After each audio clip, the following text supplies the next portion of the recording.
بسم الله الرحمن الرحيم. السلام عليكم. اليوم غادي نهضروا على الطريقه الصحيحه والمجانيه فابور ديال التسجيل في الدعم الاجتماعي المباشر من الهاتف ديالك فقط. بعد ما كندخلوا الواجهه ديال التسجيل في الدعم الاجتماعي المباشر، كنحدوا الجنس، ثم تنكتبوا رقم البطاقه الوطنيه، من بعده المعرف الرقمي اللي فيه 10 ديال الارقام، ثم تنحدوا ولا كنختاروا تاريخ الازدياد ديال رب الاسره. هذه معلومات خاصه برب الاسره. من بعد تاريخ الازدياد بطبيعه الحال تنحدوا هنايا وتنختاروه، نمشيو للسنه وكنختاروا السنوات، من بعد النهار والشهر. اذا ما عندكش نهار والشهر كدير واحد واحد، ثم كندخلوا رمز التحقق باش ننتقلوا للمرحله المواليه. المرحله المواليه اللي كنشوفوا المعلومات ديالنا كطلع هنا، كنتاكدوا منها وكنديروا التالي، تنأكدوها وكننتقلوا للمرحله اللي من بعد، اللي فيها حتى هي تاكيد المعلومات ديالك، تتاكدهم وكتنتقل المرحله باش تدخل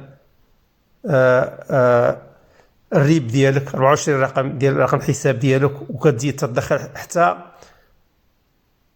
الايميل ديالك. من بعد تطلع لك هذه الخانه، هذه هي اللي كتكليك جوج ديال الخانات باش تاكد المعلومات ديالك وتدير موافق، وبالتالي كتكون كملتي التسجيل.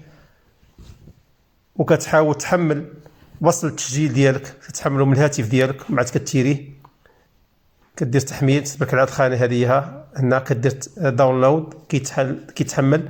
بعد كتشوفو كيطلع لك في الميموار ديال التليفون ديالك، كتشوف وهذا وصل التسجيل، هو بي دي اف، كتحتفظ به. ومن بعد كترجع الواجهه الاولى باش تكليكي على موافق، يعني كتاكد المعلومات السابقه، وبالتالي كتكون تسجلتي في السجل الاجتماعي الموحد بهذه الطريقه السهله.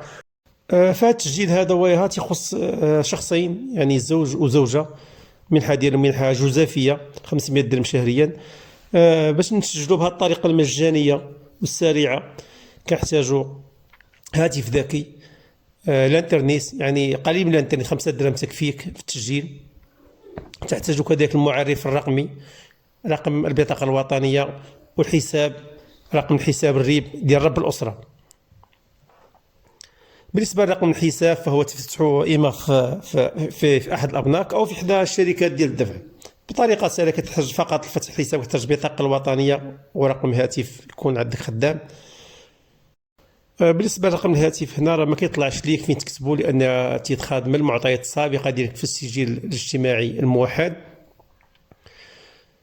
اللي كتزيد انت هو الايميل او الجيميل ديالك. عندك خانه فين كتزيدو، ربما يتلفك التليفون ولا شي حاجه، يجيك ميساج ديال الرفض او القبول ديال الطلب ديالك من الاستفاده من الدعم الاجتماعي المباشر. وختاما فالمجال مفتوح للتساؤلات ديالكم في التعليقات. اما بالنسبه لموقع التسجيل في الدعم الاجتماعي المباشر، خلي لكم الرابط ديال الموقع في صندوق الوصف. تحياتي، الله يسر الامور.